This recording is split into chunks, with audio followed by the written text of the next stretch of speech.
In the headlines to the CBC NewsNight, a strong police presence stationed in the Pine. A St. Peter church to be spruced up for regathering. Broadcasting from our studios in the Pine, St. Michael, this is CBC NewsNight, starting now.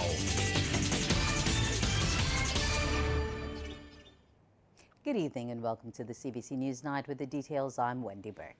Saturated policing. That's the immediate and forceful response to a series of shootings in the Pine as recent as last night when 3 people were left nursing gunshot wounds. Attorney General Dale Marshall says Barbados will not be held under siege under any circumstances. He says these types of incidents threaten residents' ability to live peacefully in their homes and be outdoors in the night. In other words, there'll be an increased police presence on the streets in that community, both mobile and on foot. This is, of course, in addition to the investigative strategies and resources that are usually employed. This response will certainly place increased pressure on our manpower resources, but this is a necessary step at this stage. There are, of course, other matters that are being pursued, but those are operational matters that are left to the police leadership. Mr. Marshall is also urging the residents to work along with the police as they strive to make their community a safer place. For my part, I have to ask the residents of the Pine to match the police efforts at making them safe by coming forward with whatever information you may have, no matter how insignificant you may feel it to be. Early information allows the police service to be more effective in their efforts and can even help them to prevent these kinds of occurrences. This is not an idle statement. On numerous occasions, the police service has been able to take steps to neutralize threats to our communities completely unknown to residents. Help them to help you. From the government side, we are continuing to strengthen the hand of law enforcement in a variety of ways, technical, financial, and legislative. We're also working collaboratively with our CARICOM sister governments to address the crime issues that we are all seeing on the rise across the region. The work continues every day at keeping the criminal element in check.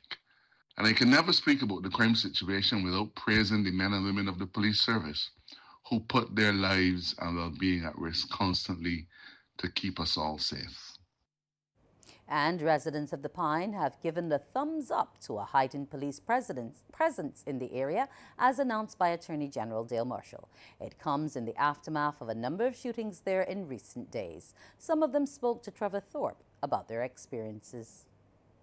The streets of the Pine were quiet today after last night's incidents, and an injured mother of 2 relived some events of last night.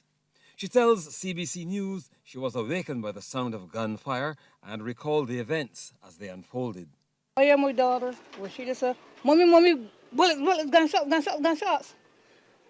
I know you're supposed to lay down, but I jump up. Where's my hand on the bed? When I had to take my little children in here too. We have 2 little boys. Where's my hand on in the bedroom? And that's when they get the shots. We find one bullet in the bedroom, we know from another one.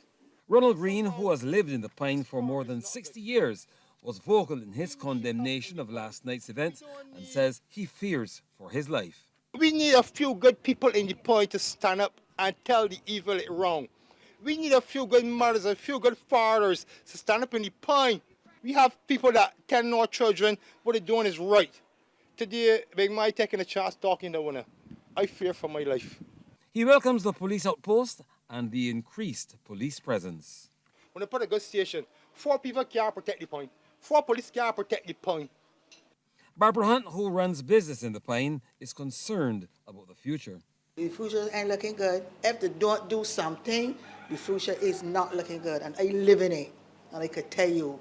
The police presence was evident in the area today as residents went about their respective Sunday activities. Trevor Thorpe, CBC News.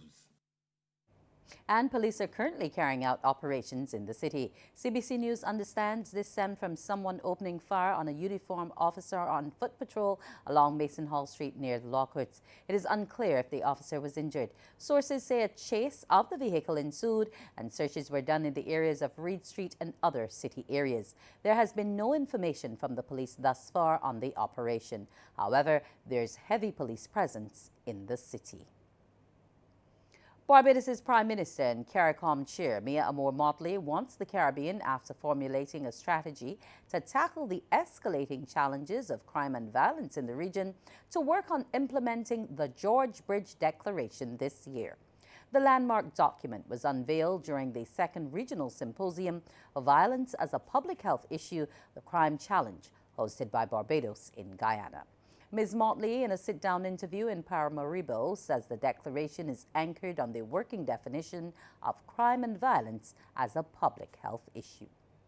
We were able to settle on a range of measures, from those that look at criminal justice reform, legislative reform, those that look at violence as a public health disease and what we must do in the medium to long term to be able to change how our people treat to conflict and how our people see themselves, so as to minimize the opportunities for crime that would otherwise exist. We have taken a decision to engage someone, a former Attorney General of the region, to help us lead in this effort, because it was felt that someone must come to work every day, given the extent to which the region wants to see urgent change and indeed modernization of its criminal justice sector, while at the same time strengthening law enforcement and being far more efficient. Coming up, a St. Peter church gets a spruce up. Scores of Barbadians gathered at Mount Gay Distillery's St. Lucie, where they learnt about the world's oldest rum and explored the aging barrels. The distilleries held an open day as part of St. Lucie's We Gathering 2025 celebrations. Tours and Experiences Supervisor Tina Ford says the distilleries wants to give as many Barbadians as possible the opportunity to participate and tour the iconic facilities, with the first tour starting at 11:45 and the last at 4:30.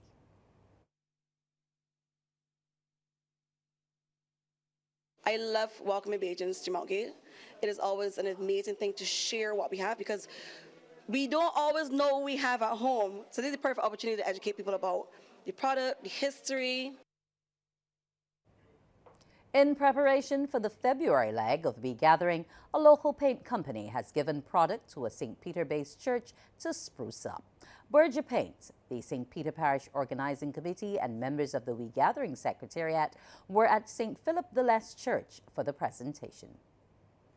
Priest at St. Philip the Less, Reginald Knight, says the church is one with a rich history, with many members having served the country in various spheres. Over the years, we would have had persons like Keith Boyce, who was a former cricketer and a stalwart in this church and in this community, and who has made a really great contribution to community service in Boscobel and in St. Peter. We have had persons like Sir Elliot Belgrave, or former Governor General, who lives in the area actually, and who's been a member of this church. We've had persons like the late Valton Bend, who too has been all part of the Boscobel, St. Philip the Less, St. Peter family. He says the church acts like a thermostat in the community, and it is known for spreading love, and for We Gathering, they intend to spread the love. And joining with the church for We Gathering is Burja Paints. The company's senior brand and trade officer, Renee Cobham, says they wanted to support the national initiative in some way, and they reached out to government to let them know they had a repainting concept. It is beautifying Barbados. We have people coming back home, and the first thing that persons like to do is inspect your property, yeah?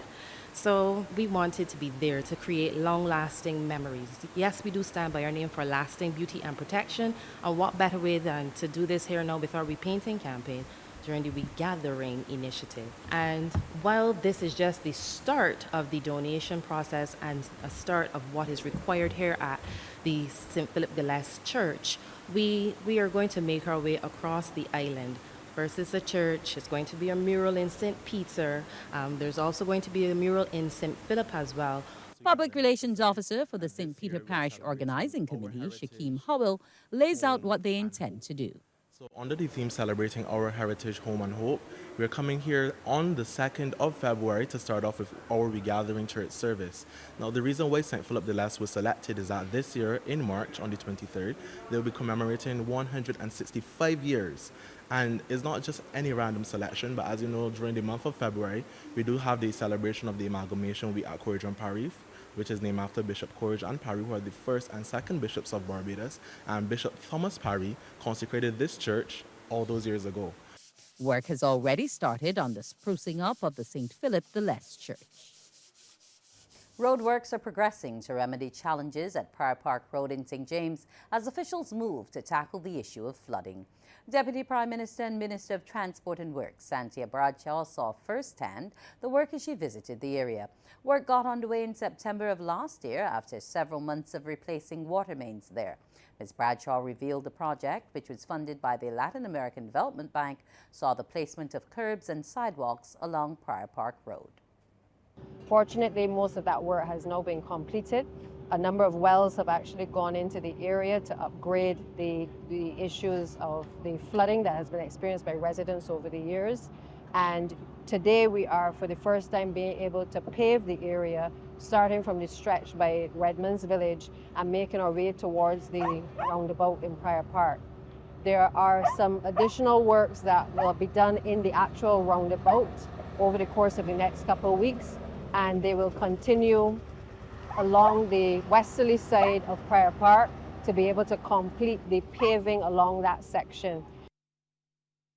Ms. Bradshaw says attention will be placed at the junction with Redmond's Village to make it safer. She says several other projects are ongoing and will commence shortly. Road and Shop Hill is about to start very shortly, the first phase of Shop Hill, and we also have Cane Garden to Bridgefield that will follow shortly after. You would have heard a few months ago as well that we were in the process in the St. Thomas area of refurbishing the road at the Hangman Hill area, and those works have been completed by both Infra Construction and C.O. Williams to date, making the access road a bit smoother so that when we begin the road at Shop Hill, that we are able to have the necessary diversions for the residents of St. Thomas and persons traversing that area. Reese Road in St. Thomas will also be completed very shortly.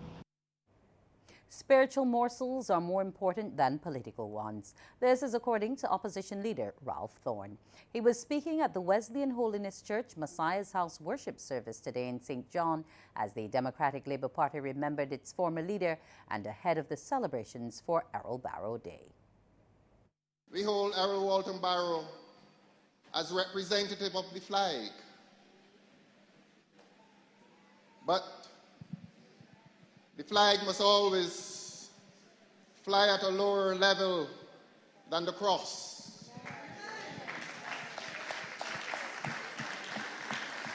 If you hear us during the week offering our political morsels, we come here this morning with the recognition that the spiritual food offered to us at Messiah's house is of greater value than those political morsels. The College and Parish School will remain closed tomorrow. According to a statement by the Minister of Education, Technical and Vocational Training, this follows the passing of teacher Kelvin Herwood. Grief counsellors will be available to members of staff who wish to receive the service. The Ministry of Education extends deepest condolences to his family, friends and colleagues. May he rest in peace. Ahead is sports. Stay with us.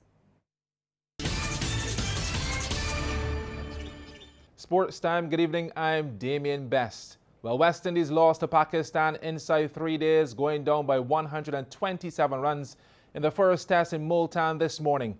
Resuming their second innings on 109 for 3, the hosts were bowled out for 157. Jamel Warrican bagged a career best 7 for 32. Well, set a winning target of 251, the Windies fell short to be dismissed for 123 in 36.3 overs. Player of the match, Sajid Khan, took 5 for 50 and Abar Ahmad claimed 4 for 27. Alec Athenaeus top scored with 55 in that losing effort. Well, the second test starts on January 25th, also in Multan. Well, the West Indies under-19 women suffered a complete batting collapse as defending champions India under-19 women enjoyed a comfortable 9-wicket win at the ICC Women's Under-19 T20 World Cup today in Malaysia. The Windies were bowled out for just 44 in 13.2 overs in the Group A match. Left-arm spinner Prashkruna Sisoda took 3 for 7. India managed to chase down the total in 4.2 overs. The Windies' next match is against Sri Lanka tomorrow at 10:30 p.m. Barbados time. Well, the quarterfinals of the Harris Paints Electing a Champion Junior Road Tennis Tournament was completed yesterday at Maynard's in St. Peter. Here's a look at some of the action. Quarterfinal day first on the highlight reel is a primary school boys showdown featuring Roniko Catlin closest to the screen playing Damani Sandiford. The opening game was settled at 21-13 in favor of Sandiford, who was using his power to good effect. Occasionally, Catlin was a little weak with his returns, but that was because he took longer than expected to warm up. Fast forward, Catlin hit back in the second game, taking that at 23-21. It was a seesaw battle, and Sandiford was actually a match point on 4 occasions from 20-16. But Catlin held his nerve after locking the score at 20-all and then 21 apiece before forcing a third game, edging his opponent 23-21. But Catlin seemed to use all his energy in the second game because Sandiford went up 9-5 in the all-important third game and would close out the contest to advance to the semi-finals at 21-9. 15-17 boys now Ahijah Blunt back in the screen up against Nathaniel Prescott. Blunt took care of business in the first game at 21-13. This is the second point there to Prescott. But that was only a little glimpse of his potential. Blunt with the edge at 16-13 before it was back to normal programming. Rally of the match. Excellent footwork at both ends of the court. Blunt coming inside and finishes with authority. Wins it in 2 straight then at 13 and 14. Finally back to the primary school action. Michael Volney closest to the screen playing Tamiri Greenwich. Wonderful passing shot from Greenwich. It is said the little ones shall lead them. Error this time from Greenwich. Point to Volney. The future of road tennis in good hands. A couple of unforced errors in this one, but for the most part, the shots were landing in the court. Volney with the win in the end in 2 straight at 21-13, 21-14 to advance to the semifinals. And that's it for sports for tonight. The weather details up next. Good evening and welcome to the weather news. Well, the ridge pattern was our dominant feature today. As a result, we had just a few showers. The winds across the region, they are gusty, and we are expecting that those seas will further deteriorate on Tuesday. As a result, we do have a small craft warning and high surf advisory in effect. The maximum temperature today was 30 degrees Celsius, the minimum 24 degrees. At present, the temperature stands at 25 degrees Celsius. The relative humidity, 89%, which means we do have moisture in the atmosphere. Those winds are coming in from the east. We take a look now at our satellite feed, where the ridge pattern maintained mainly dry conditions. We had a few showers here in Barbados today, up to 3.8 millimeters of rainfall. Now the winds are quite gusty across the islands, up to 24 knots over in St. Lucia. And the seas, they are moderate to rough in open water with swells peaking at 3 meters. Now we are expecting that those seas will further deteriorate on Tuesday. As such, we do have a small craft warning and high surf advisory in effect. Now later on tonight, we can expect a mix of clear and cloudy skies along with some scattered showers. Further south, showers prevailed during the afternoon across some sections of the Guianas. And over in the Western Caribbean, the ridge pattern was the dominant feature. As a result, they had dry and stable conditions. That's our first look at the weather. After the break, we'll have the forecast. Welcome back. In the forecast for tomorrow, the sun is expected to rise at 6:25 and will set at 5:53. Now, the first high tide is expected at 9 minutes after 8 in the morning and the first low at 1:36 in the early morning. The seas Moderate to rough in open water with swells peaking at 3 meters. Once again, we do have that small craft warning and high surf advisory in effect. The winds are coming in from the east and they're peaking at 45 kilometers per hour. For us here in Barbados tonight, we can expect a mix of clear and cloudy skies along with some scattered showers. And over the next 3 days, we are expecting a mix of sunshine, clouds, and a few light showers. And in news just coming to hand, police are saying that it is not indeed factual that an officer was shot at today along Cowell Street in the city. They're saying that police were conducting traffic operations within the city and a series of events are still under investigation. So police now saying that there was indeed no officer having been shot at in the city. That's our news. Thank you for joining us and continue to enjoy your evening.